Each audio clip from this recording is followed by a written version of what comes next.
Bien, señores estudiantes, tengan una buena noche. El día de hoy vamos a empezar con una clase virtual que se refiere a la asignatura de Tecnología de Materiales 1, ¿sí? Y vamos a empezar con una clase virtual, con lo que se refiere al diagrama hierro-carbono, que en clase lo hemos visto poco, pero el día de hoy vamos a profundizar el tema y principalmente vamos a ver cada uno de los constituyentes que se refiere al diagrama hierro-carbono, ¿sí? Y a continuación, después de terminar ese tema, vamos a ver lo que son los materiales no férreos, también que son muy utilizados en la parte del vehículo. Si ustedes tienen alguna pregunta, lo pueden hacer mediante el chat para solventar cualquier inquietud que usted tenga con respecto al tema hierro-carbono o también al tema de los materiales no ferrosos, ¿sí? Bien, nosotros ya sabemos que uno de los materiales y elementos más utilizados en el vehículo es el hierro, el acero y en parte las fundiciones, ¿sí? Que son materiales que nosotros utilizamos mucho en la fabricación y elaboración de las partes y piezas para estos vehículos, ¿sí? Bien, entonces vamos a compartir las diapositivas con lo que se refiere al diagrama hierro-carbono, ¿sí? Y además de eso, las partes más importantes, ustedes deben apuntar en una hojita de cuadros para que sigan la clase, ¿no? Bien, además de eso, ustedes saben que la clase queda grabada para que ustedes lo utilicen como fuente de consulta, ¿no? ¿Sí? Empezamos bien, entonces lo que nosotros vamos a ver son el diagrama hierro-carbono, ¿sí? Es un diagrama de equilibrio que pretende mostrar todo lo que se refiere a los constituyentes y microconstituyentes, principalmente del hierro, ¿sí? Bien, en este diagrama de hierro-carbono se representan las transformaciones que sufren los aceros al carbono con la temperatura, admitiendo que el calentamiento o enfriamiento de la mezcla se realiza muy lentamente, de modo que los procesos de difusión es de homogenización, tiene tiempo para completarse. Dicho diagrama se obtiene experimentalmente, identificando los puntos críticos y las temperaturas a las que se producen las sucesivas transformaciones por métodos diversos, ¿sí? Damos la bienvenida a los compañeros que se siguen integrando a la clase virtual de hoy día, ¿sí? Recordándoles que esta clase es el diagrama hierro-carbono que estamos compartiendo en este momento, ¿sí? Y a los compañeros que se siguen incorporando, entonces vamos a ver de qué se trata la fase de equilibrio de este diagrama hierro-carbono, ¿sí? Entonces, se representan las transformaciones que sufren los aceros del carbono con la temperatura, ¿sí? A medida que va aumentando la temperatura, se van dando transformaciones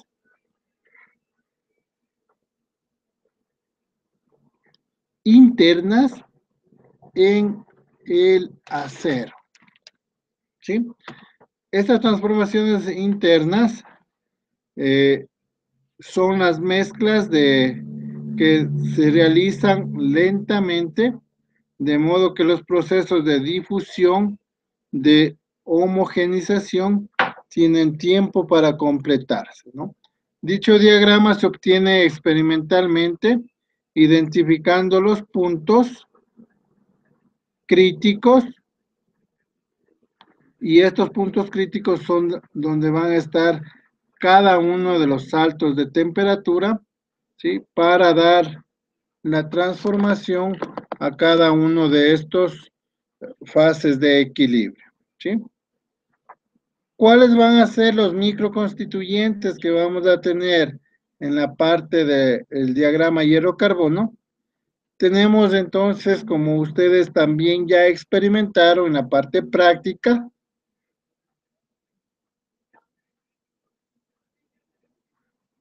tenemos hasta los 911 grados centígrados una temperatura crítica AC3, ¿sí? Todo lo que significa AC son puntos críticos, pero en calentamiento, ¿no? ¿Sí? Entonces, el punto crítico AC3 está a 911 grados centígrados. El hierro ordinario, que nosotros conocemos, cristaliza en el sistema cúbico de cuerpo centrado. Recuerden que era el BCC que ustedes apuntaron, ¿sí? Y recibe la denominación de hierro alfa, o también el constituyente que tenemos ahí es la ferrita.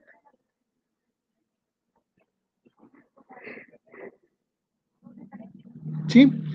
Este material es muy dúctil y maleable, responsable de la buena forjabilidad de las aleaciones con bajo contenido en carbono, y es ferromagnético, ¿no?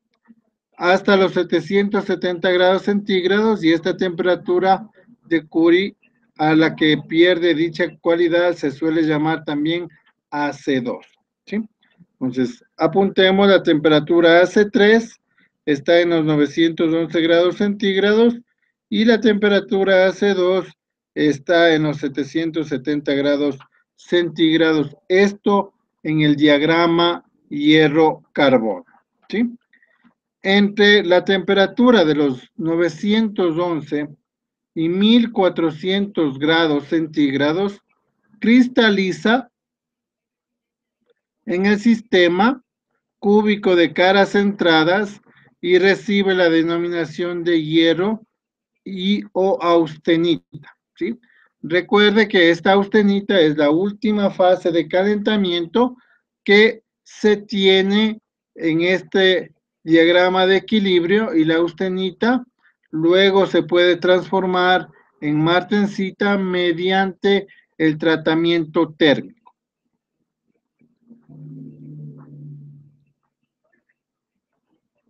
Dada su mayor capacidad, la austenita se deforma con mayor facilidad y es paramagnética, ¿sí?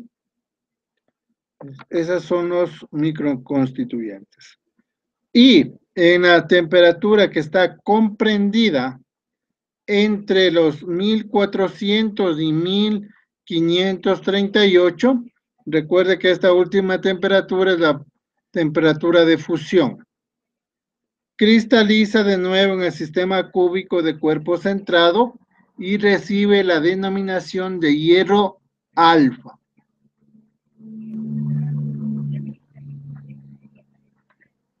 Que es en esencia el mismo hierro alfa, pero con parámetros de red de mayor por efecto de la temperatura. A mayor temperatura, entonces el hierro se encuentra en estado líquido. Recordándoles que la temperatura de fusión de este hierro es de 1538 grados centígrados, ¿no? Como ya experimentamos en el trabajo de taller que tuvimos.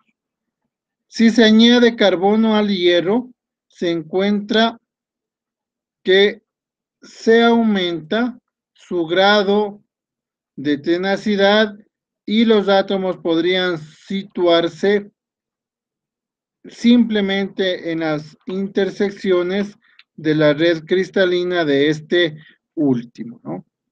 Sin embargo, los aceros aparecen combinados formando carburo de hierro cúbico.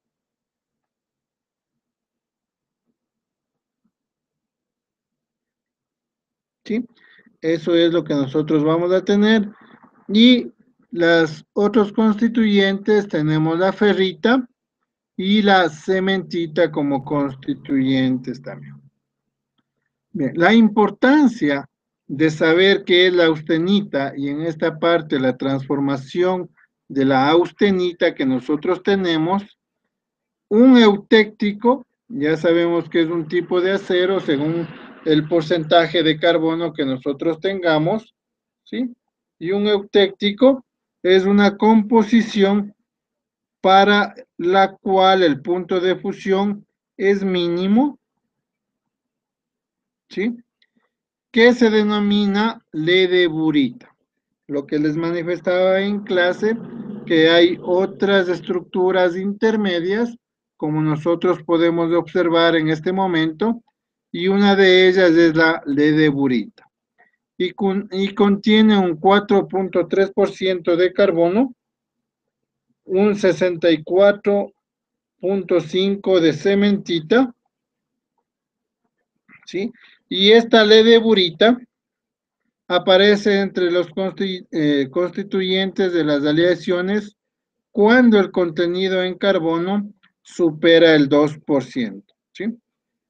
La región del diagrama no mostrada, ¿no?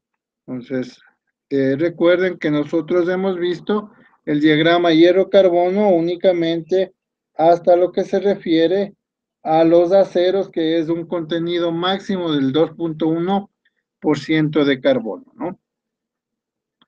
Esta ledeburita es la responsable de la mala forjabilidad de las aleaciones, marcando la frontera entre los aceros con menos del 2% de carbono, que sí son forjables, y las fundiciones con porcentajes de carbón superiores que no son forjables y fabricadas por moldeo.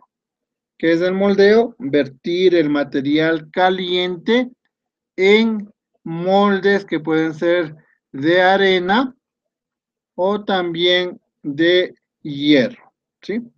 De este modo se observa que por encima de la temperatura crítica a 3, recuerden que es los 911 grados centígrados, los aceros están constituidos solo por austenita, una solución sólida de carbono en hierro y sus microestructuras en condiciones de enfriamiento lento dependerá, por lo tanto, de la transformación que sufra esta, ¿sí? Esa es la transformación de la austenita, que es una fase muy importante, principalmente para lo que se refiere a los tratamientos térmicos de los aceros, ¿sí? Un eutectoide en la zona de los aceros equivalente al eutéctico, pero en estado sólido, donde la temperatura de transformación de la austenita es mínima. El eutectoide, el acero que contiene un porcentaje de carbono de 0.80%, ¿sí? Y también tenemos 13.5% de cementita y se denomina perlita. Está constituido por capas alternas de ferrita y cementita, siendo sus propiedades mecánicas intermedias entre las de ferrita y también la de cementita, ¿sí? Se siguen añadiendo más compañeros a la clase virtual, les damos la bienvenida.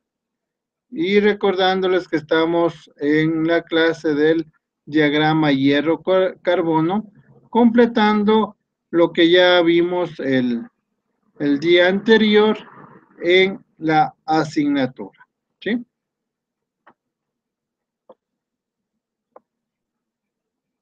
Bien, continuamos. La existencia del eutectoide permite distinguir dos tipos de aleaciones de carbono. Esto es en aceros hipoeutectoides con un contenido menor al 0.80% de carbono. Al enfriarse por debajo de la temperatura crítica a 3, comienza a precipitar la ferrita, el microconstituyente ferrita, entre los granos de austenita y alcanzar la temperatura crítica A1. La austenita, se transforma en perlita, ¿no? Se obtiene, por tanto, a temperatura ambiente una estructura de cristales de perlita en una matriz de ferrita. En cambio, los aceros hipereutectoides, que contienen más del 80% de contenido de carbono, al enfriarse por debajo de la temperatura crítica, se precipita el carburo de hierro, resultando a temperatura ambiente cristales de perlita embebidos en una matriz de cementita. Y pues ya que este es un tratamiento térmico y su temperatura se eleva hasta dicha temperatura, ¿no? Entonces la temperatura es aumentar hasta los 1538, que es de fundición, ¿sí?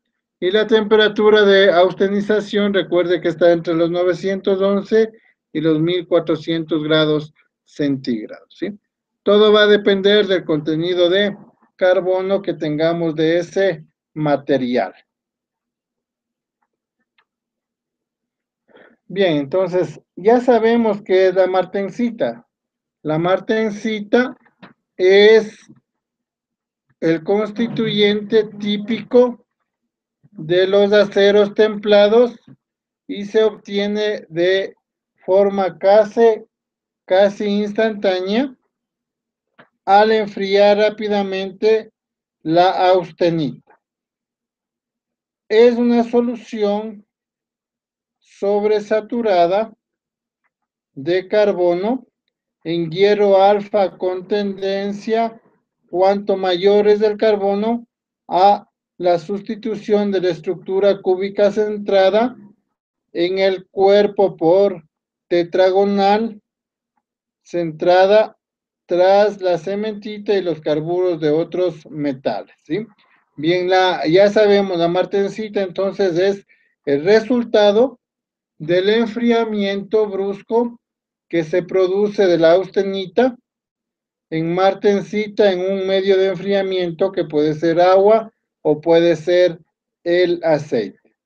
Eso es lo que se refiere a los tratamientos térmicos en sí. Bien, tenemos los otros constituyentes que nos faltó en la clase de dar la explicación. Y las texturas básicas descritas en perlítica son las obtenidas enfriando lentamente aceros al carbono. Sin embargo, modificando estas condiciones de enfriamiento, la base de los tratamientos térmicos, es posible obtener estructuras cristalinas diferentes, ¿sí? Eso es lo que vamos a ver en este momento, otros microconstituyentes del acero, ¿no? ¿En qué va a depender eso? Va a depender de las velocidades intermedias de enfriamiento que dan lugar a la vainita, que es una estructura similar a la perlita, formada por agujas de ferrita y cementita, ¿no? Pero de mayor ductilidad y resistencia que aquella. También se puede obtener austenita por enfriamiento rápido de aleaciones con elementos que favorecen la estabilidad del hierro, ¿sí? Tales como los elementos que ya vimos del níquel y el manganeso. Tal es el caso, por ejemplo, de los aceros inoxidables austeníticos, ¿no? Sí. En esta parte también les explicamos que hay dos tipos de aceros inoxidables, el uno que es de forma industrial y el otro que nos permite realizar recipientes, utensilios para los alimentos, ¿no? También se puede obtener austenita por enfriamiento rápido de las aleaciones con elementos que nos favorecen este tipo de materiales, ¿no? También identificamos la sorbita y la trostita que han resultado ser en realidad perlíticas de muy pequeña distancia interlaminar, pero lo que dichas denominaciones han caído en desuso, ¿sí?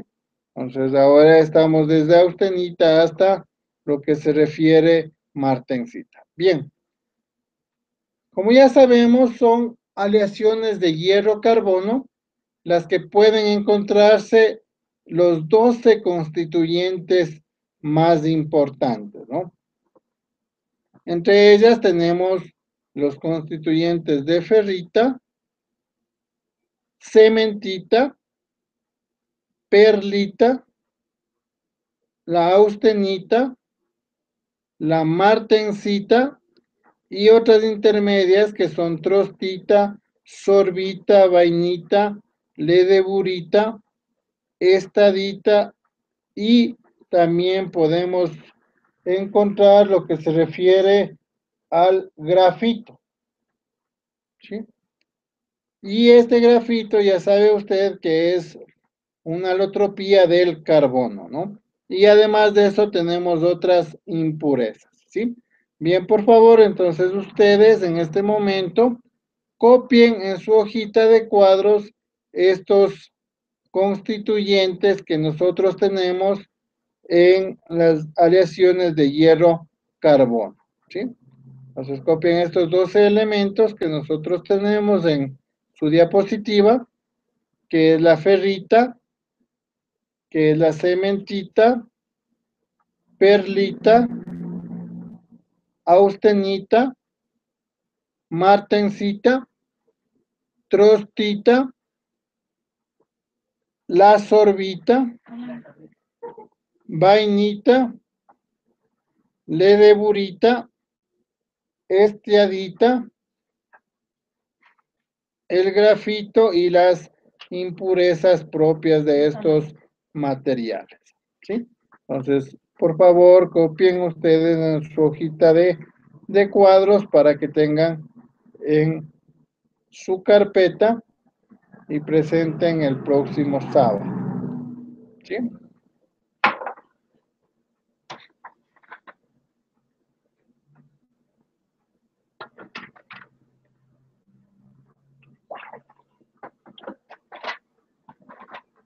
¿Sí? Bien, vaya terminando de copiar esos microconstituyentes que se refiere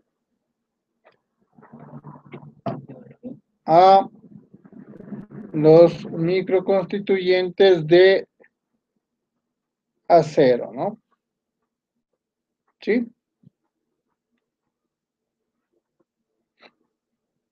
Si ustedes tienen alguna pregunta, lo pueden realizar mediante el chat para nosotros poder solventar cualquier inquietud. ¿Sí? Bien.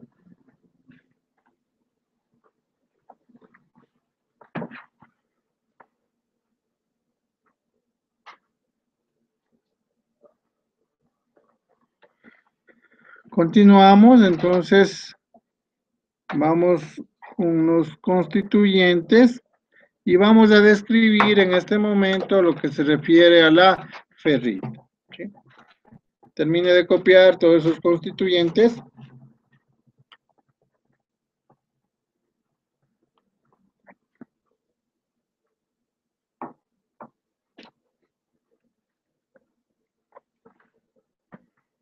¿Sí? Si usted ya lo terminó de copiar.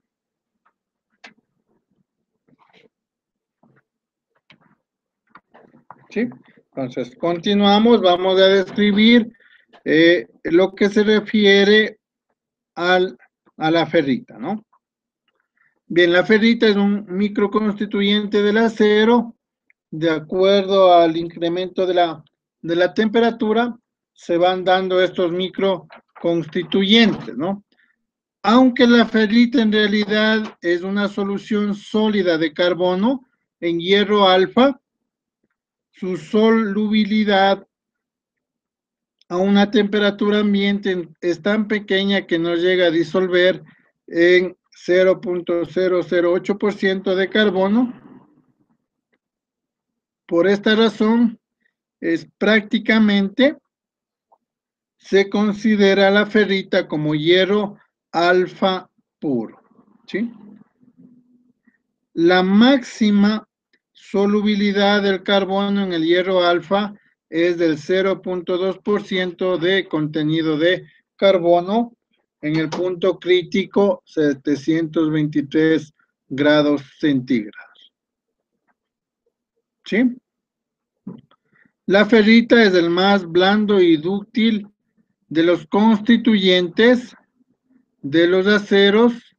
Es la cristalización en la red cúbica centrada. Tiene una dureza de 90 Brinell, ¿sí? Y una resistencia a la rotura de 28 kilogramos sobre milímetro cuadrado, llegando hasta un alargamiento del 35 al 40% y es magnética. ¿Sí? Esta ferrita entonces es el constituyente que va a tener una dureza del 90 HB, que es dureza Brinell, ¿sí? Y esta dureza Brinell, ¿sí? Es un tipo de dureza que nosotros vamos a obtener de los materiales, lo que les manifestaba, que cada uno de los tipos de acero tienen un tipo de dureza, ¿sí? Y después de realizado su tratamiento térmico, se obtiene una dureza superior a la inicial, ¿sí?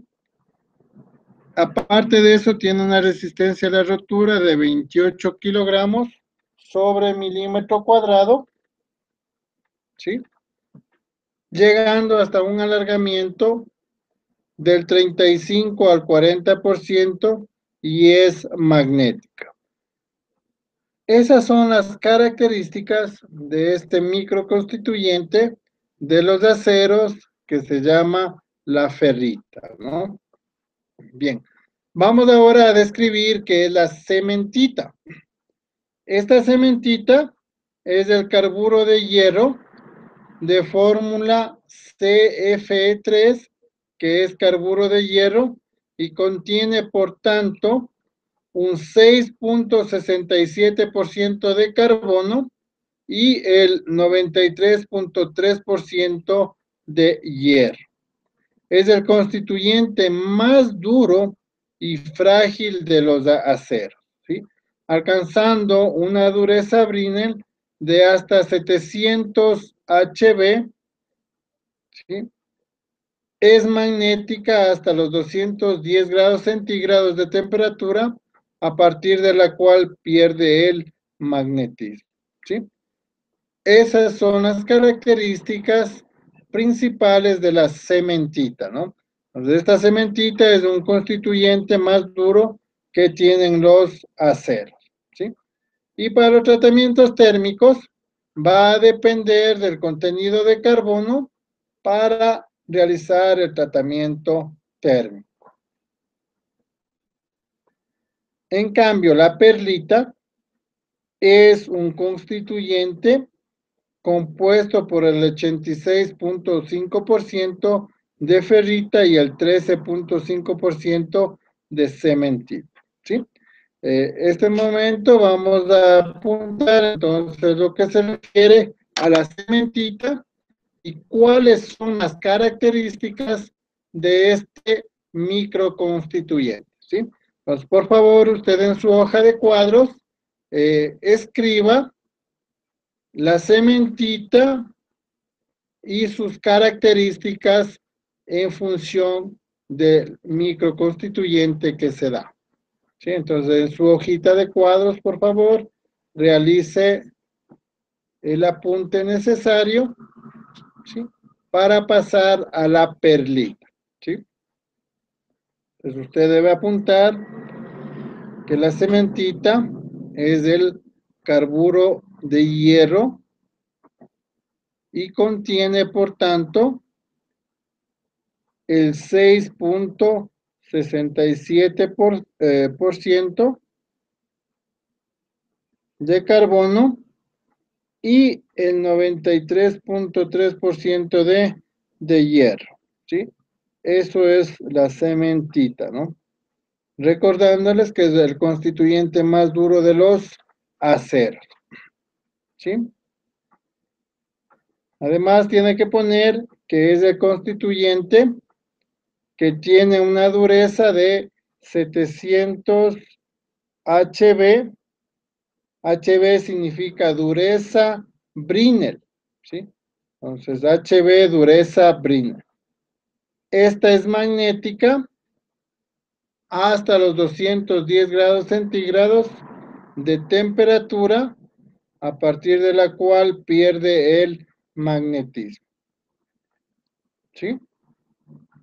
Vaya terminando su apunte en lo que se refiere a la cementita para empezar lo que se refiere a la perlita, que es otro microconstituyente de los aceros.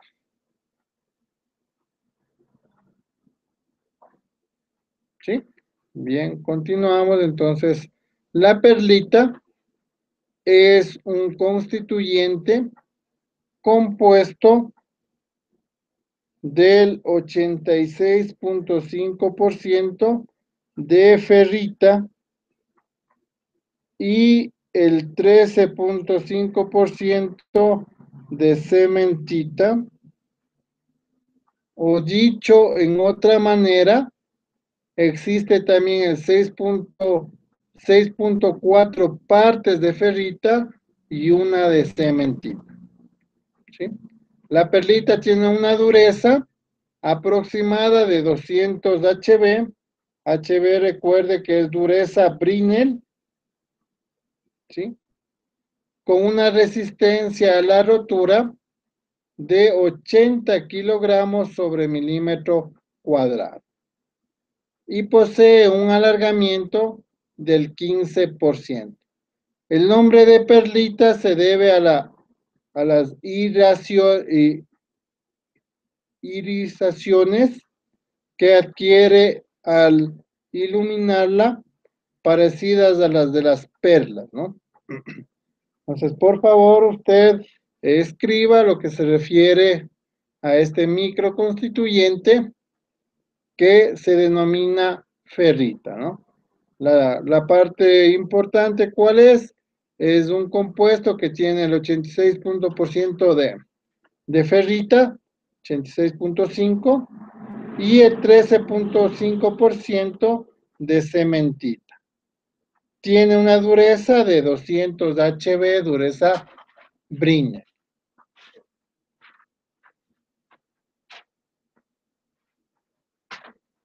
Sí, por favor, vaya terminando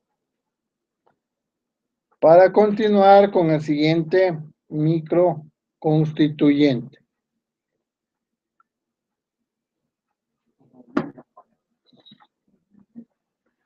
Sí, continuamos.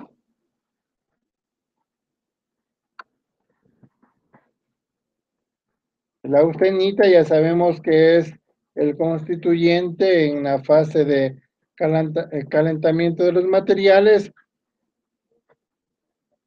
el superior. Es el constituyente más denso de los aceros y está formado por la solución sólida por inserción de carbono en el hierro, ¿sí? En el hierro gamma, ¿no?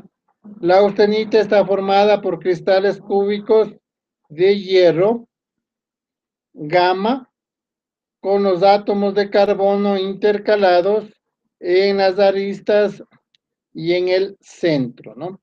La austenita tiene una dureza de unos 300 HB, una resistencia de 100 kilogramos sobre milímetro cuadrado y un alargamiento de un 30%, y no es magnética, ¿sí? Me gustaría que usted ponga las características principales, ¿sí?, de la austenita, que tiene una dureza entre los 300 HB, dureza Brinell, y una resistencia de unos 100 kilogramos y un alargamiento del 30%. ¿Sí? Por favor, ponga usted esas características de la austenita. ¿Sí? Vaya terminando, por favor, de copiar las partes importantes de lo que se refiere a la austenita. Sí, para continuar con la martensita y las características técnicas que se refiere a este microconstituyente.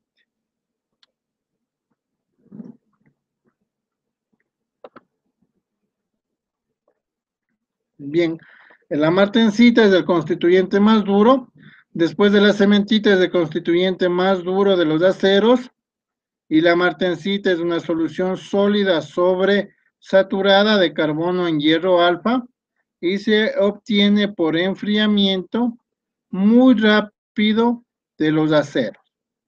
¿Cuál va a ser este enfriamiento? Mediante agua, mediante aceite o también al aire. Todo eso va a depender del contenido de carbono que tenga el acero. Se obtiene entonces por este enfriamiento rápido, ¿sí? Y una vez elevada su temperatura lo suficiente para conseguir su constitución austenita. La proporción de carbono de la martensita no es constante, sino varía un máximo de 0.89%, aumentando su dureza, resistencia mecánica y fragilidad con el contenido de carbono. Su dureza varía entre 50 a 68, pero en cambio HRC. Escriba solo esa partecita usted, por favor, de 50 a 68 HRC. ¿Qué significa HRC? Significa la H es dureza, la R dureza Rockwell y la C es la escala en la cual se aplicó. Entonces HRC es dureza Rockwell, escala C.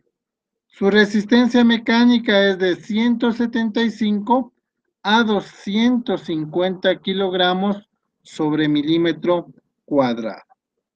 El alargamiento de esta microestructura es del 2.5% al 0.5%. Y este constituyente es magnético. ¿Sí? Bien, otra que no hemos apuntado es la trostita. Y esa trostita antiguamente se le denominaba osmondita, ¿sí? Se produce la trostita por transformación isotérmica. ¿Qué es una transformación isotérmica? Que el acero se le deje enfriar hasta una temperatura, ¿sí? Se le mantiene en esa temperatura por unos minutos y finalmente se le vuelve a enfriar hasta la temperatura ambiente. Eso es una transformación isotérmica, ¿no? Entonces, la trostita por transformación isotérmica de la austenita entre las temperaturas de 500 grados centígrados a 600 grados centígrados. Es decir, enfriando rápidamente a esta temperatura constante hasta que toda la austenita se haya transformado en trostita. Se produce también la trostita cuando se enfría la austenita a una velocidad inferior a la crítica de Temple. La velocidad de enfriamiento crítica de Temple, como veremos más adelante, es la mínima parte de toda la austenita, transformándose en martensita. Se presenta la trostita en forma de nódulos compuestos de laminillas radiales de cementita sobre la ferrita. parecida a las alas de la perlita, pero más finas, ¿no? La dureza de la trostita está entre los 500 HB, que es dureza Brinell.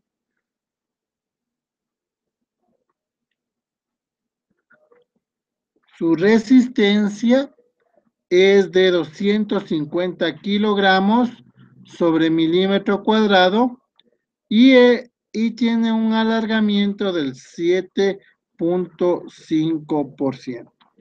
Este alargamiento, recuerden que los materiales que están sometidos a calentamiento se dilatan y por efecto del calor, obviamente, se van a agrandar y ese es el alargamiento que nosotros tenemos. ¿Sí? La sorbita es otro constituyente de los aceros y se produce también por una transformación isotérmica. ¿Sí? Recuerde que era la transformación isotérmica, dejar enfriar hasta una temperatura, mantenerle en esa temperatura por algunos minutos y luego enfriarla hasta la temperatura ambiente. ¿Sí? Pues la sorbita se produce también por transformación, se produce también por transformación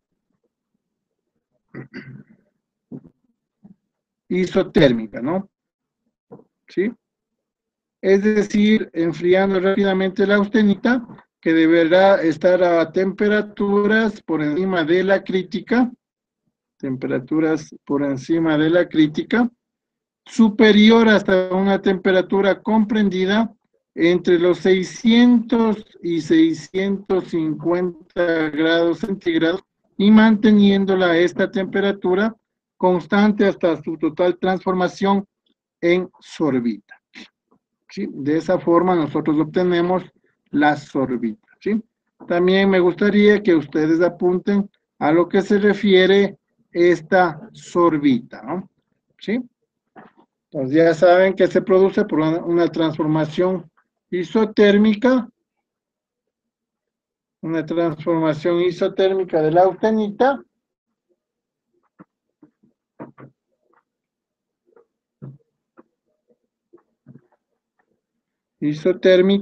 ¿sí? De la austenita a temperaturas comprendidas entre 600 y 650 grados centígrados.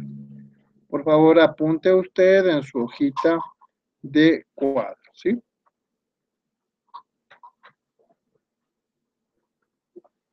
Sí, estamos saludando a los compañeros que se siguen integrando a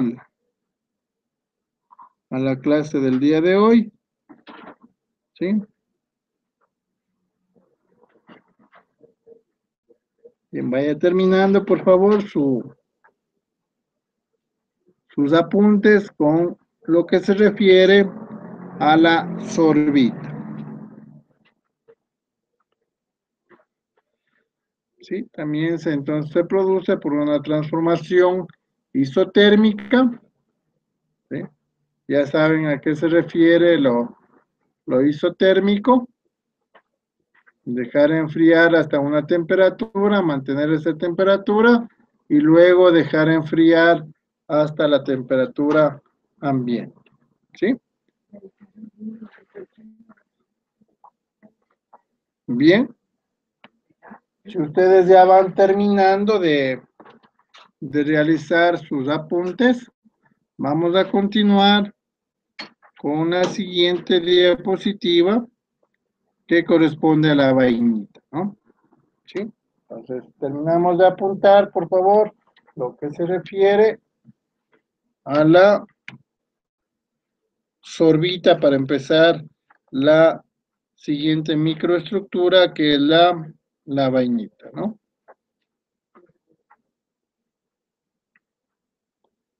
¿Sí? Entonces, si ya vamos terminando.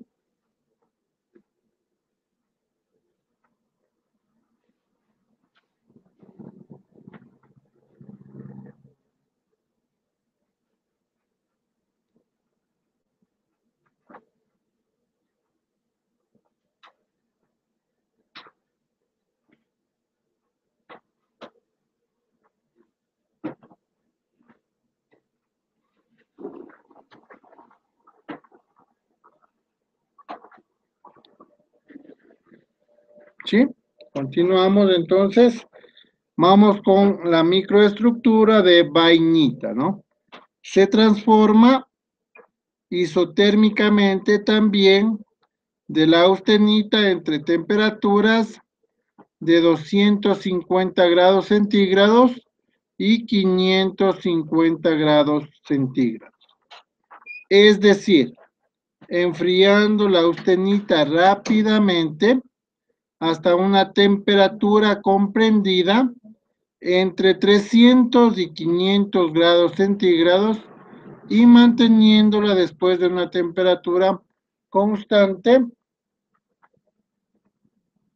hasta la transformación total de la austenita en vainita, ¿sí? Entonces, esta estructura también me gustaría que ustedes apunten en su hojita de cuadros lo que se refiere al microconstituyente llamado vainita, ¿no? Realicen su apunte y también es una transformación isotérmica de la austenita entre temperaturas de 250 y 550 grados centígrados, ¿sí? Es decir, enfriando la austenita rápidamente hasta una temperatura comprendida entre los 300 y 500 grados centígrados, ¿sí? Bien, usted vaya terminando de apuntar. Entre esta temperatura de 300 y 500 grados centígrados y manteniéndose después de una temperatura constante hasta la transformación total de la austenita en vainita. ¿Sí? Eso es lo que nosotros vamos a tener con esta estructura de vainita. Bien, otro constituyente, microconstituyente de los aceros es la ledeburita, y esta ledeburita no es un constituyente exclusivamente de los aceros, sino más bien es un constituyente de las fundiciones de hierro, ¿sí? Eso debemos tomar en cuenta y ser muy claros que la ledeburita es un constituyente de las fundiciones, ¿sí? Se encuentra en las aleaciones de hierro-carbono cuando el porcentaje de carburo de hierro aliado es superior al 25%, o sea, con un contenido total de carbono superior al 1.76% de contenido de carbono. Esta, la ledeburita, es eutéctica. Esta palabra que es en griego significa fluidez perfecta y se emplea para designar una mezcla de componentes que pasan sin descomposición ni segregación del estado sólido al estado líquido. La ledeburita se forma al enfriar la fundición líquida con un contenido del 4.3% de carbono desde los 1130 grados centígrados, siendo estable hasta los 723 grados centígrados y se descompone a partir de esa temperatura en ferrita y cementita. Esta, la ledeburita, contiene el 52% de cementita y el 48% de austenita, ¿sí? De 1.76% de contenido de carbono, el contenido total de carbono de la ledeburita es del 4.3%, ¿sí? Ese sería el otro microconstituyente que es ledeburita, ¿sí? Pero ese constituyente, como ya observamos, es un constituyente exclusivamente de las fundiciones, ¿sí? Vamos con lo que se refiere a la esteadita. Es un constituyente de naturaleza eutéctica que aparece también en las fundiciones del más del 0.15% de fósforo, ¿sí? Recuerde que las fundiciones contienen hasta el 6.67% de carbono, ¿no? Como la esteadita se compone de un 10% de fósforo aproximadamente, y casi todo el fósforo de las fundiciones se concentran en este constituyente, se puede calcular el porcentaje de esteadita que contiene la fundición porque su contenido está en el fósforo, ¿no? Así, por ejemplo, una fundición que contenga el 15% de fósforo tendrá 15% de esteadita, ¿sí? Entonces, esta esteadita es muy dura y también frágil, ¿sí? Funde a los 960 grados centígrados. En las fundiciones grises está compuesta de un eutéctico de ferrita y fosfuro de hierro. Y en las fundiciones blancas, y escuche bien, atruchadas por un eutéctico de ferrita, que es fosfuro de hierro y cementita. Ese es otro de los microconstituyentes que nosotros tenemos en las fundiciones, ¿no? ¿Sí? Dando la bienvenida a los siguientes compañeros que se siguen incluyendo en la clase del día de hoy, ¿no? Continuamos con el grafito, ¿sí? Bien, como nosotros ya claramente sabemos que tenemos tres formas alotrópicas del carbono en la presentación, una de ellas es el grafito, recordándoles que las formas son el carbono mineral, este grafito, y el elemento más duro de la naturaleza, que es el diamante, ¿no? ¿Sí? Entonces, el grafito es uno de los tres estados alotrópicos en que se encuentra el carbono en estado libre en la naturaleza, ¿no? Recordándoles que el cuarto estado, pero es por manipulación del hombre, que es el grafeno, ¿no? Siendo los otros dos el diamante y el carbón mineral o el carbón amor. El grafito es blando, untuoso, de color gris oscuro y de peso específico de 2.25. El grafito se presenta en forma esferoidal en algunas fundiciones especiales. Este grafito baja la dureza, resistencia mecánica, elasticidad y plasticidad de las fundiciones que lo contienen. Pero en cambio mejoran la resistencia al desgaste, a la corrosión, y sirve de lubricante en el rozamiento de las partes y piezas, ¿sí? Este texto me gustaría que ustedes lo apunten, por favor, en lo que se refiere al grafito, desde la parte del grafito donde estamos señalando este momento. Desde esa parte, por favor, usted apunte en su hojita de cuadros, y el grafito es blando, el grafito es untuoso, de color gris oscuro y de peso específico de 2.25. Ese es el peso específico. El grafito se presenta en forma esferoidal en algunas fundiciones especiales, ¿sí? Entonces, cópiele por favor esta parte de la diapositiva. El grafito también baja la dureza, resistencia mecánica, elasticidad y plasticidad de las fundiciones que lo contienen.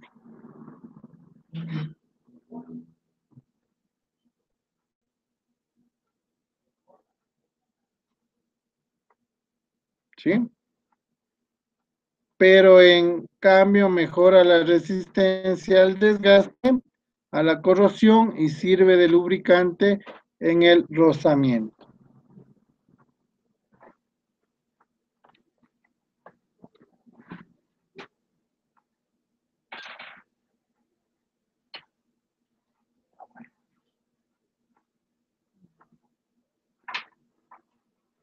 ¿Sí? Vaya por favor terminando.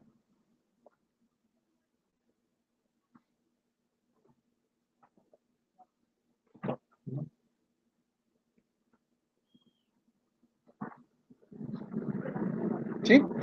Si usted ya terminó de apuntar, entonces, como ya explicábamos, el grafito es la otra forma alotrópica del hierro. ¿Sí? Continuamos entonces con lo que se refiere a la siguiente diapositiva, ¿no? Y la otra que es impurezas, ¿sí? Y estas impurezas, y por fin, puede encontrarse también en las masas de los aceros, también inclusiones formadas por sulfuros de manganeso, óxido de aluminio, silicatos que proceden de los refractarios de los hornos. ¿Qué es los refractarios? Son los elementos que impiden que escape el calor de los hornos, ¿no? De las escorias o de los procesos de oxidación o desoxidación, en general estas inclusiones no metálicas perjudican las propiedades de los aceros, ¿sí? Entonces, por favor, usted apunte lo que se refiere a estas impurezas en los aceros, ¿sí?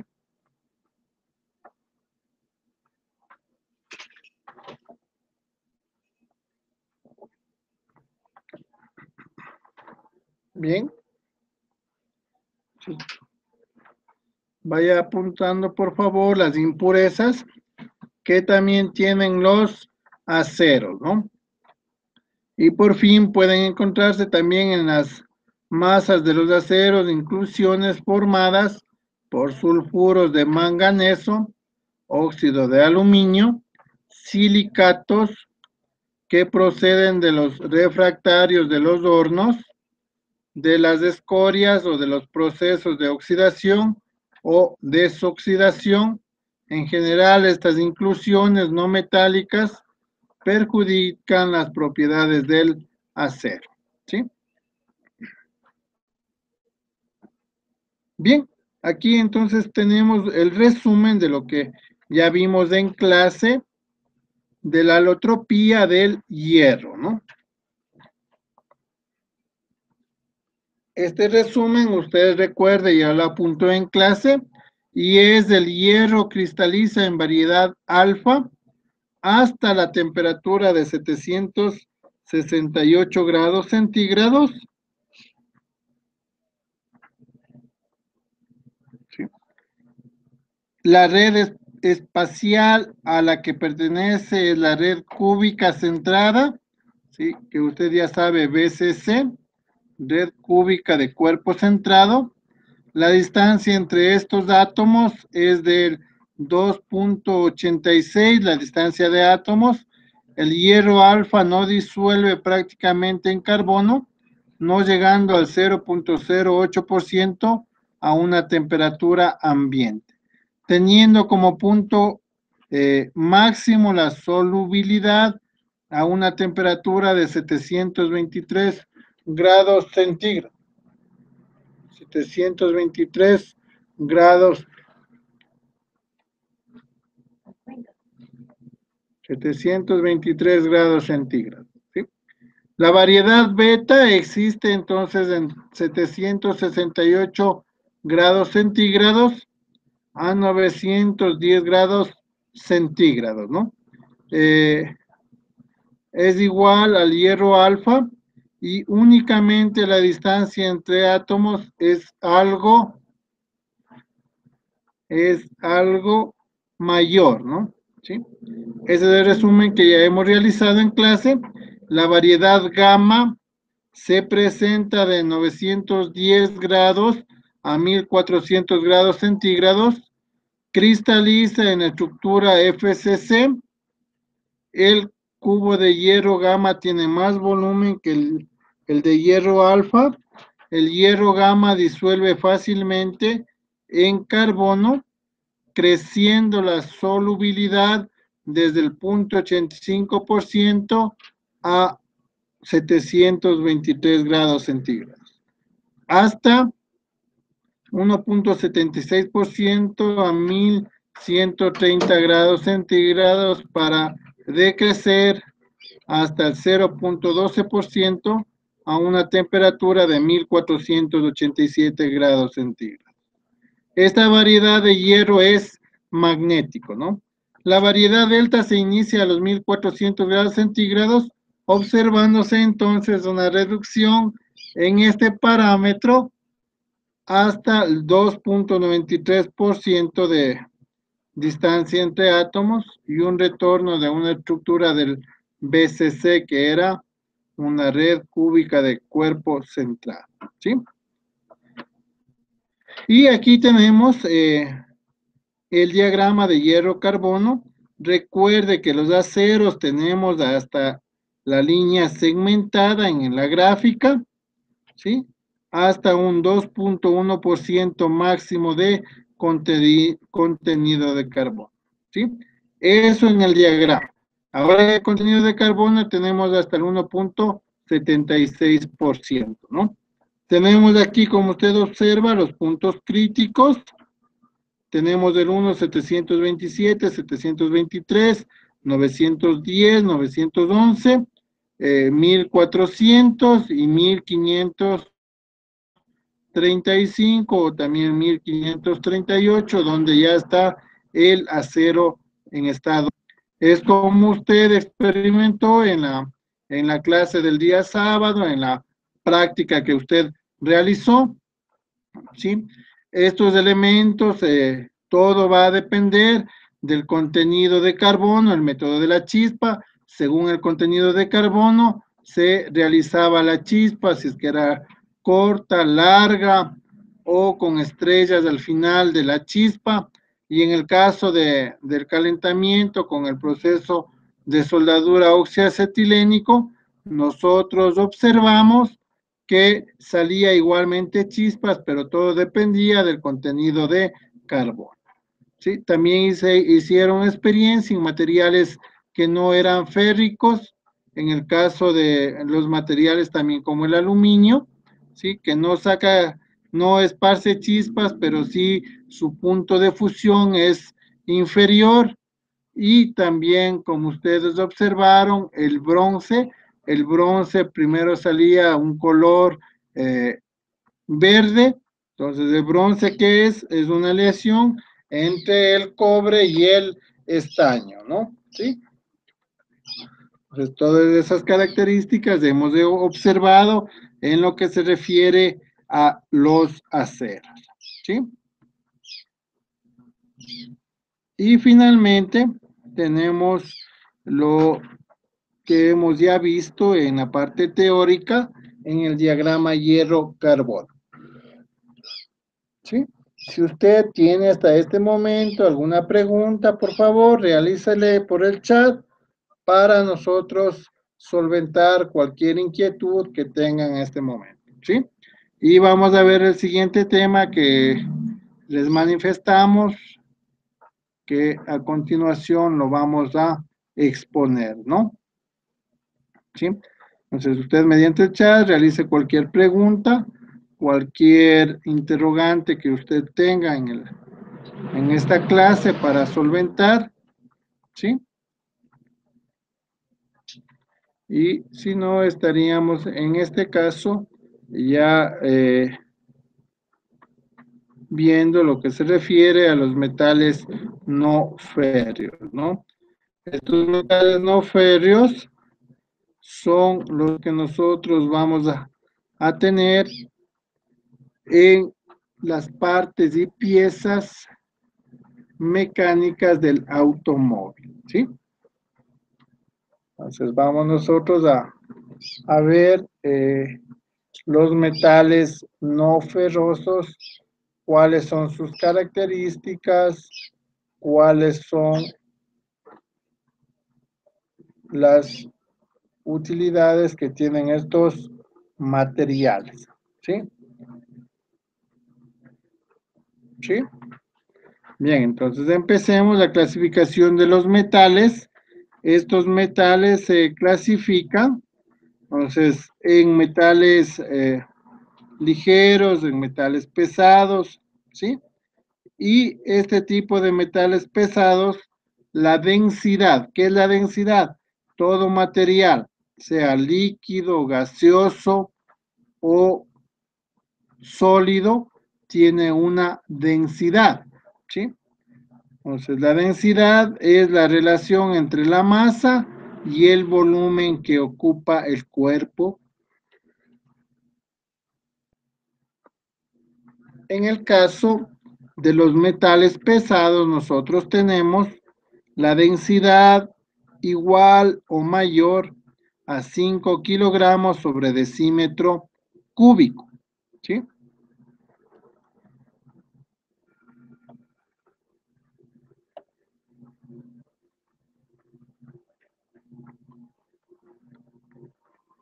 En los metales ligeros,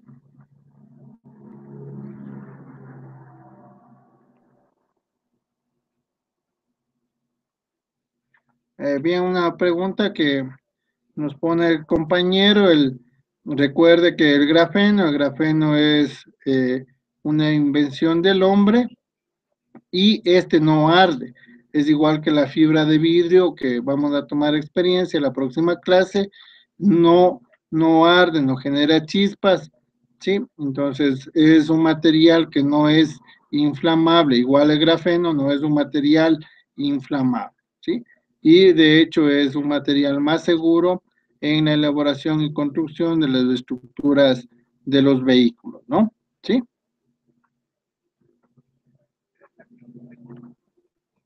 ¿Sí? Si tienen ustedes alguna otra pregunta,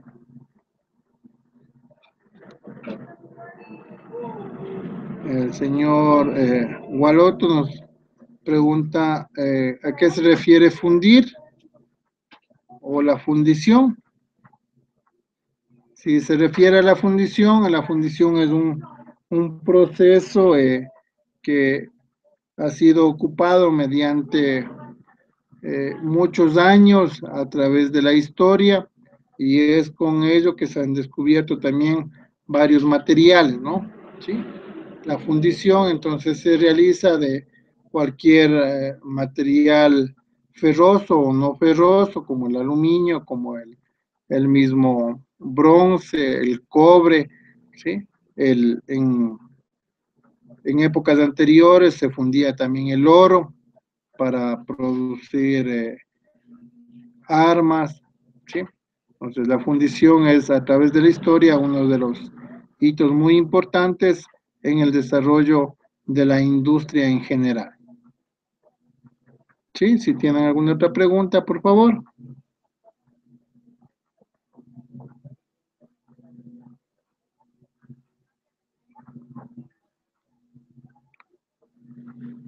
Bueno,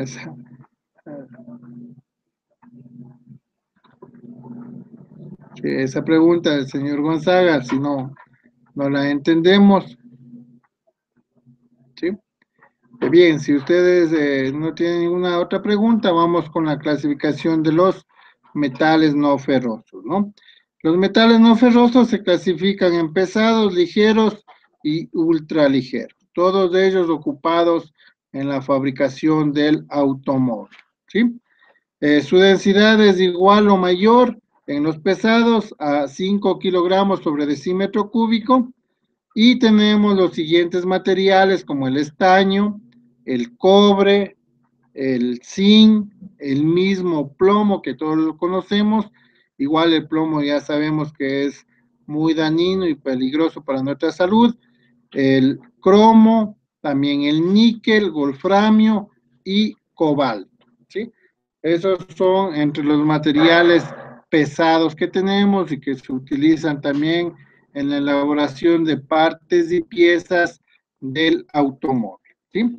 Bien, vamos con los materiales ligeros. Su densidad, su densidad está comprendida entre el 2 y el 5 kilogramos sobre decímetro cúbico, ¿no? Y tenemos dos materiales muy reconocidos, que es el aluminio y el titanio, ¿sí?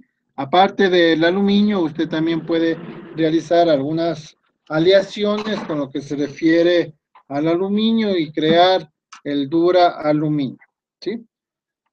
Y las aleaciones ultraligeras, su densidad es menos de 2 kilogramos sobre decímetro cúbico y tenemos dos materiales, uno de ellos muy utilizado en la parte del automóvil, que es el magnesio y el berilio, ¿sí? El magnesio para crear partes, piezas, también partes de los carburadores antiguamente, ahora en la actualidad partes de lo que se refiere a los sistemas de inyección, ¿sí? Entonces, en forma de aleación. ¿Cuáles son las características del estaño? Entonces, el estaño tiene una densidad de 7.28 kilogramos sobre decímetro cúbico, funde a 231 grados centígrados, tiene una resistividad de 0.15 ohmios por cada milímetro cuadrado en metro, ¿no?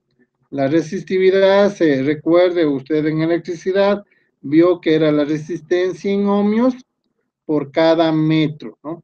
La resistencia a la tracción,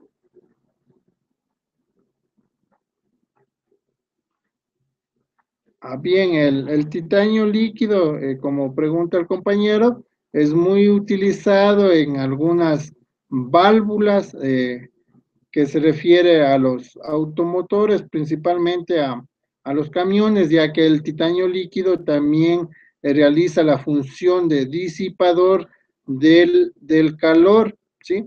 Entonces, por eso se utiliza mucho en lo que se refiere a las válvulas, principalmente de admisión y también de escape, ¿sí?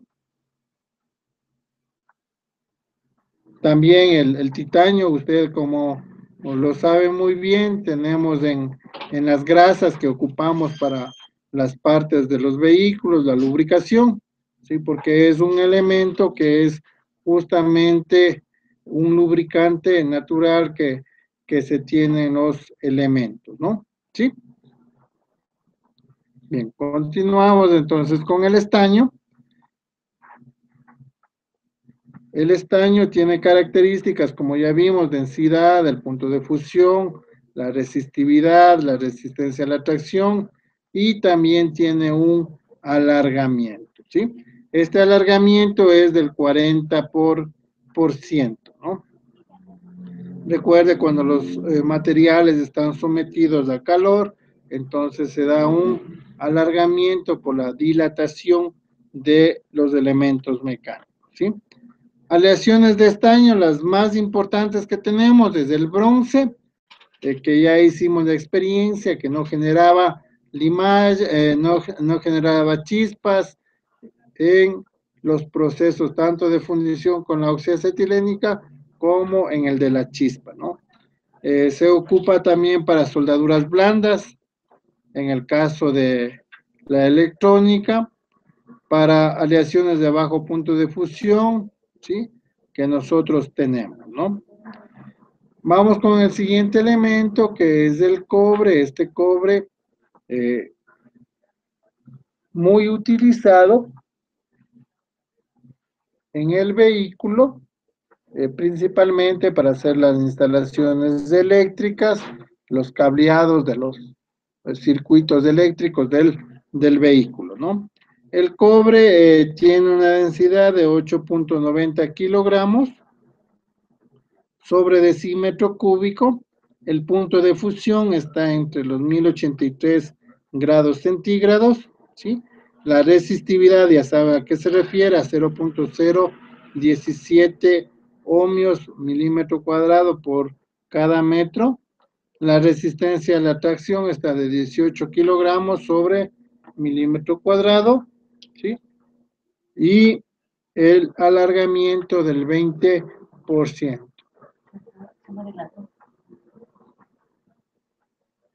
Y las aleaciones de cobre, como ya vimos, también son aleaciones de cobre estaño. Tenemos el tipo ordinario, un tipo especial. Está el mismo latón, que es la aleación de cobre y zinc. Está el cupro aluminio, que es una aleación de cobre y aluminio. Está la alpaca, que es una aleación de cobre, níquel y zinc. Tiene color plateado, ¿sí? Y el cupro níquel, que es una aleación cobre-níquel, y son aleaciones que también se utilizan mucho en la parte del automóvil.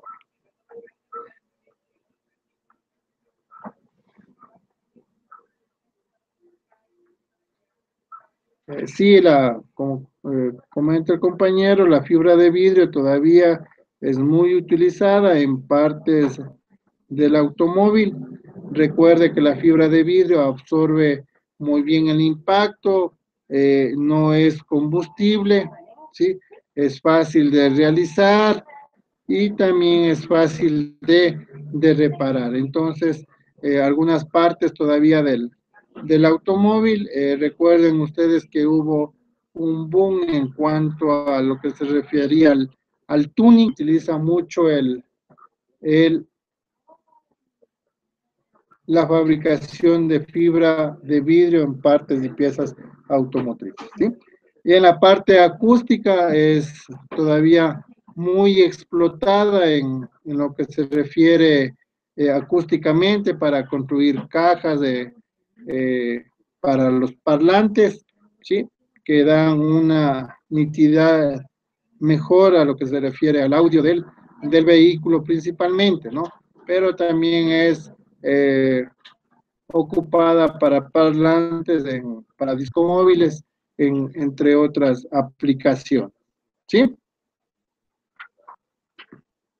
Bien, continuamos. Entonces, son las aleaciones de cobre, son aleaciones ordinarias y también especiales, el latón, el cupro aluminio, la alpaca, ¿sí? Y cupro níquel. Bien, vamos con el zinc. El zinc es uno de los materiales utilizados principalmente en el área industrial, en el área automotriz. Se utiliza mucho con lo que se refiere a la protección de la oxidación en contra de la oxidación, ¿cierto?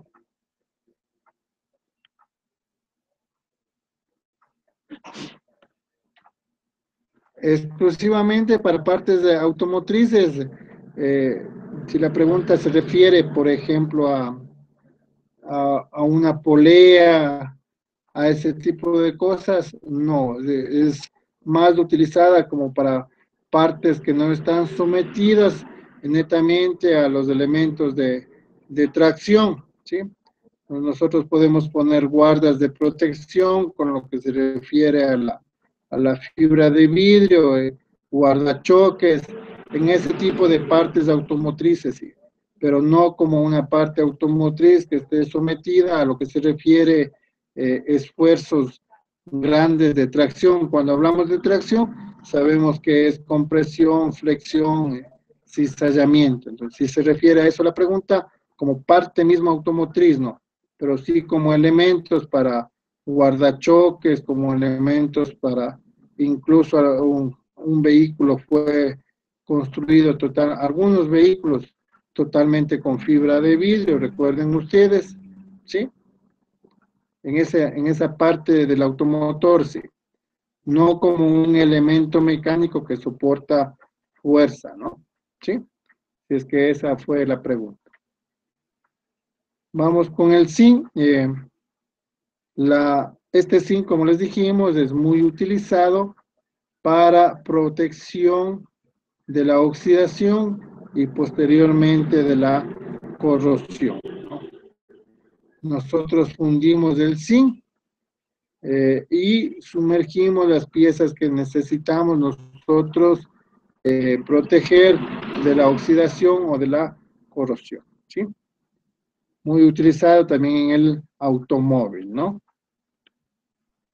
Aleaciones del zinc, entonces tenemos varios tipos de aleaciones del zinc, ¿no? Y estas aleaciones del zinc, entonces tenemos latones entre cobre zinc, tenemos también lo que se refiere a la Sama, que es muy utilizada, a la plata alemana o alpaca que conocemos. Este Sama que usted observa aquí es más liviano que el mismo aluminio y se utiliza mucho para, ahí sí, partes del automóvil donde están sometidas ahí sí, a fricción, tracción, tiene la misma resistencia que tiene el aluminio, ¿sí? Y se emplea para obtención de piezas de gran precisión y de gran calidad superficial, con lo que no necesitan ser mecanizadas luego de fundidas, ¿no? Utilizamos en forma de chapas también el zinc y tenemos lo que les hablábamos del galvanizado electrolítico y el galvanizado en caliente, ¿no? Que principalmente son protecciones contra la oxidación, ¿sí? Eso con lo que se refiere al zinc.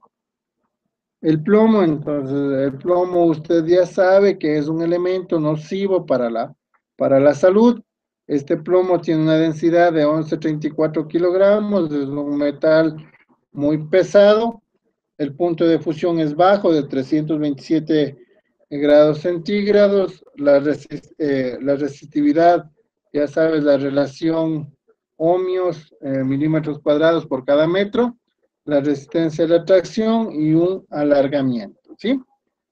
Otra pregunta del compañero es si la fibra de carbono. Bien, eso ya hablamos en clase. Recuerde, la fibra de carbono tiene mucha resistencia, más resistencia que el mismo acero, ¿sí?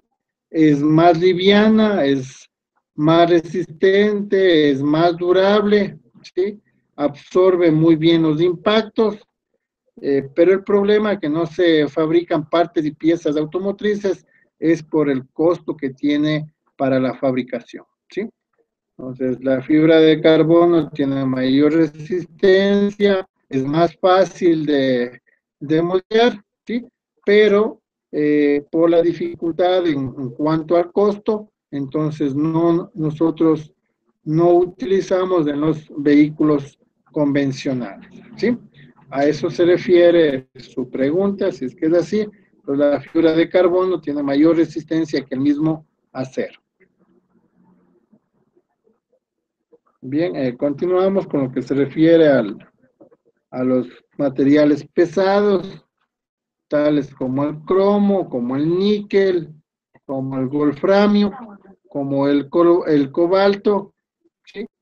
También hemos manifestado en clase que este tipo de materiales utilizamos mucho como elementos de aleación de los hierros, ¿sí?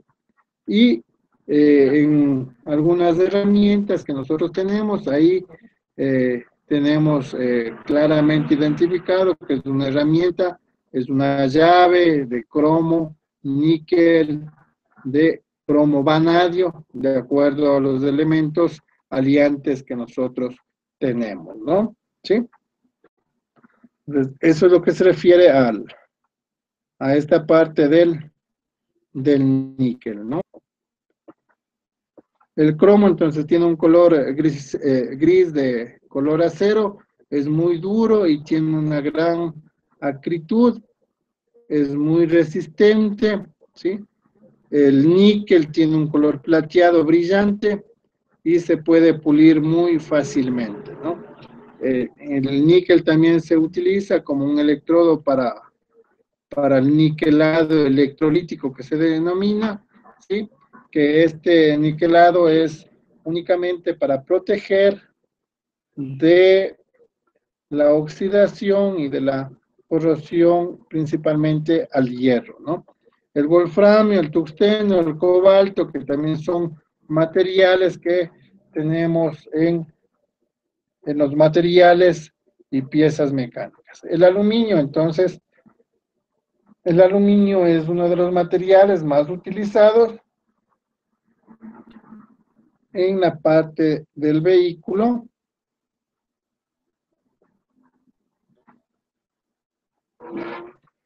Si la fibra de carbono, pregunta el compañero si se puede reparar.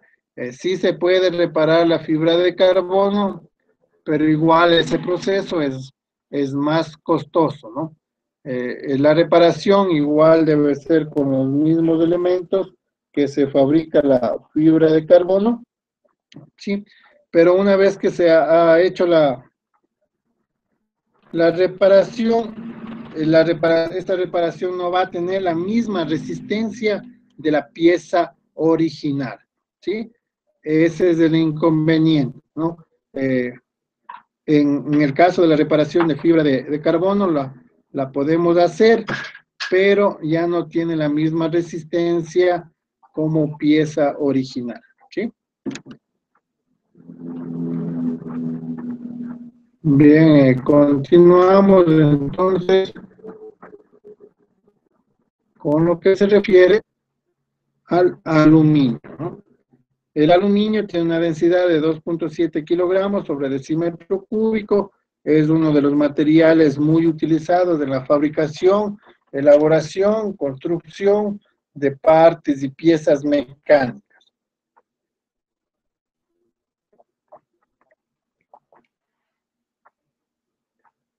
¿Sí? Bien. Este aluminio tenemos el tipo de aleación aluminio más bronce, que es el duraluminio. Este duraluminio tiene una resistencia igual al acero tratado térmicamente, y se utiliza mucho en el campo de la aviación, ¿sí? Para realizar piezas y partes de los aviones, ya que tiene su peso es muy liviano y también la resistencia es igual al del acero. Hay aleaciones de aluminio más magnesio, aleaciones de cobre, silicio, aleaciones de níquel, cobalto, y esto se refiere a que nosotros, recordando que en el vehículo necesitamos alivianar peso para ganar en lo que se refiere al consumo de combustible que sea menor, ¿no? El titanio es lo que preguntaba también, compañero. Recuerde que el titanio se utiliza mucho en partes automotrices, principalmente el titanio líquido, como ya explicamos, ¿no? Este titanio tiene 4.45 kilogramos de densidad, ¿sí? Y una resistividad de 0.8 ohmios, ¿sí? Luego tenemos el magnesio. El magnesio lo relacionamos más rápido con lo que se refiere a los aros, a los rines de los vehículos, que es totalmente liviano, pero también es resistente, ¿no? Sí, a ese relacionándole con las partes del vehículo, ¿sí?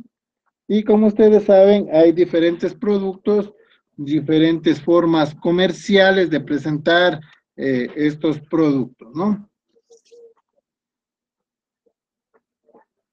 No, en reparación sí se puede reparar, pero siempre, vamos por ejemplo al habitáculo del Fórmula 1, el habitáculo de sobrevivencia del piloto.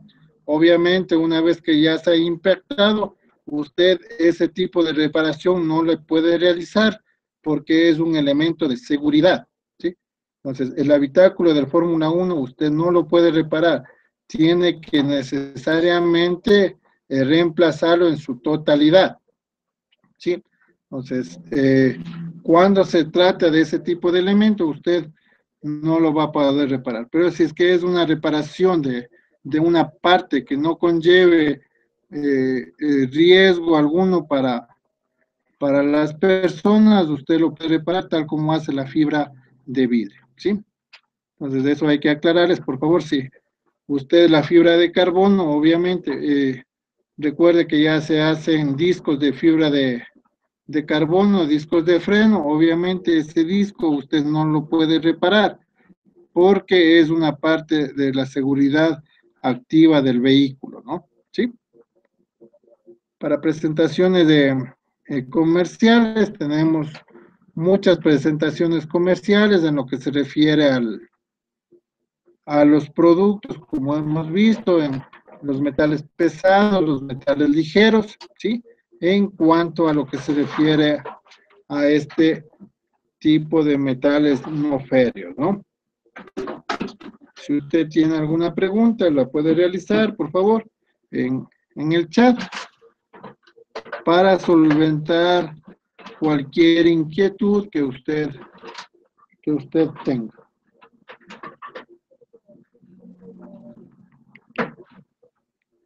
¿Sí?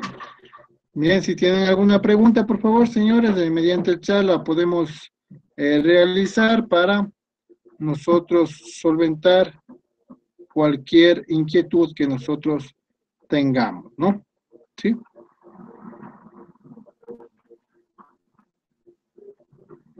Entonces, esta ha sido la clase del día de hoy que se refiere al diagrama hierro-carbono que hemos visto y también a la parte de los metales y los no metales, metales pesados, ligeros y ultraligeros que son utilizados en el automóvil, ¿sí? Bien, si usted tiene alguna pregunta, realícela por el chat. Esperamos sus preguntas para dar la respuesta, ¿sí? Si, obviamente, si la conocemos, ¿no? Si ustedes no tienen ninguna pregunta, entonces nosotros nos estaríamos despidiendo el día de hoy. Sí, sin antes de manifestarles que la próxima clase, que es el sábado, no se termina la asignatura, entonces para ello la práctica de fibra de vidrio va a ser de forma individual, ¿no? Cada uno de ustedes deberán traer una pieza que ustedes la van a fabricar en fibra de vidrio, ¿sí? Se pueden dividir en grupos de máximo 4 personas, ¿sí? Para que ustedes obtengan los materiales. Una vez que obtengan los materiales, vamos a realizar un elemento mecánico, ¿sí? Y en ello nosotros también vamos a utilizar la masilla plástica y pintura para dejar un producto ya terminado, ¿sí? Recordándoles que para esta clase, entonces todo el día sábado a partir de la 1 de la tarde vamos a trabajar en lo que se refiere la fibra de vidrio, ¿no? Es muy importante que usted tenga los guantes de látex para evitar que la fibra de vidrio entre en contacto con las manos, ¿sí? Ya que puede producir picazón. Y principalmente la protección visual, que es las gafas que usted debe utilizar, ¿sí? Si usted tiene alguna pregunta, por favor, realícele mediante el chat para solventar de los temas que hemos visto el día de hoy, ¿no? ¿Sí? Si tienen alguna pregunta, señores estudiantes, y si no, pues estaríamos dando por terminado, la clase del día de hoy que se refiere a los constituyentes, microconstituyentes del hierro y del acero, ¿sí? Entonces, bien,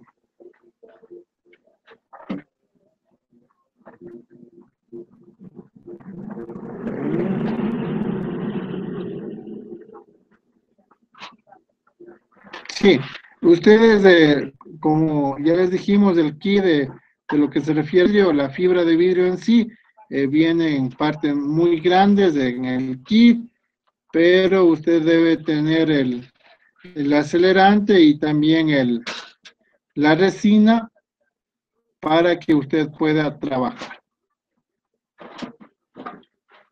Bueno, usted puede conseguir en varias partes, una de ellas es Pintulag o Pintuco, ¿sí? Donde ya le venden un kit con la fibra de vidrio, ¿no? Eh, el, el informe va a ser para el día 2 de septiembre, el último día de clases. O sea, nos falta una clase más, que es la fibra de vidrio, y el próximo sábado estaríamos en cambio con la presentación de los informes y el examen final. A los informes que hicimos en clase, sí están hasta el día martes, que usted debe realizar. Los informes deben realizar en una hoja, ya con todo ya les voy a subir la hojita donde usted debe realizar su informe nada más, ¿sí? Ya, los materiales, nuevamente repito, los materiales usted le puede comprar en un grupo de 8 personas, ¿sí? Y dividir el material para que cada uno de ustedes haga su práctica correspondiente a la fibra de aluminio, de la fibra de vidrio, perdón. ¿Sí? Aquí sí necesitamos el equipo de protección personal, que es el equipo de seguridad, guantes de látex para manipular. También necesitamos una tijera escolar para que usted pueda cortar la fibra de vidrio en, en pedazos pequeños y siga así formando su elemento mecánico. ¿Sí? Si tiene usted alguna otra pregunta, por favor realícele para solventar. Y si no, caso contrario, el día de hoy daremos por terminada la clase y en este transcurso de esta semana daremos otra clase correspondiente a tecnología de materiales. ¿Sí? La próxima clase justamente vamos a hablar de lo que se refiere a los plásticos, ¿no? ¿Sí? Y también un poco de lo que se refiere a la misma fibra de vidrio. ¿Sí? Sí, bien, entonces si usted no tiene ninguna otra inquietud, entonces daríamos por terminada la sesión virtual del día de hoy, agradeciéndoles por su atención prestada, agradeciéndoles por los comentarios también que tenemos en el chat, esperando que las respuestas hayan sido contestadas satisfactoriamente hacia ustedes, ¿sí? Sí, debe hacer 3 informes, no un solo informe. Debe ser 3 informes en la hojita de informe que ya les voy a subir en el Moodle, ¿sí? Es una hoja muy fácil de llenar donde usted debe poner la fotografía y realizar la actividad que se fabricó en el taller. Sí, ya les subo el formato para este informe que estamos manifestando el día de hoy. ¿Sí? Si usted tiene alguna otra pregunta, alguna otra inquietud, sí, luego de este momento ya vamos a subir el formato de este informe para que usted realice. Entonces debe hacer 3 hojitas de ese informe, que el uno es hierro carbono, el otro es método de la chispa y el otro es por fundición o calentamiento de los materiales, o por combustión que se denomina. ¿Sí? No, deben hacer las 3 prácticas. Sí, 3 hojas de informe en las que manifestamos hierro carbono, la otra que es método de la chispa en el esmeril y la otra es combustión en la oxiacetilénica. ¿Sí? Entonces yo ya les subo la hojita de informe. Recuerden, las fotografías deben estar ustedes realizando el trabajo para que sea calificado este informe. ¿Sí? Bien, si no hay ninguna pregunta, ninguna otra inquietud, ¿sí? Entonces estaríamos dando por terminado lo que se refiere a esta clase del día de hoy, ¿sí? Entonces les agradecemos por la atención prestada y nos estaremos viendo en una próxima oportunidad, ¿sí? Ya les voy a subir la hojita para el informe. Gracias por su atención. Hasta el día de mañana, que tengan una buena noche.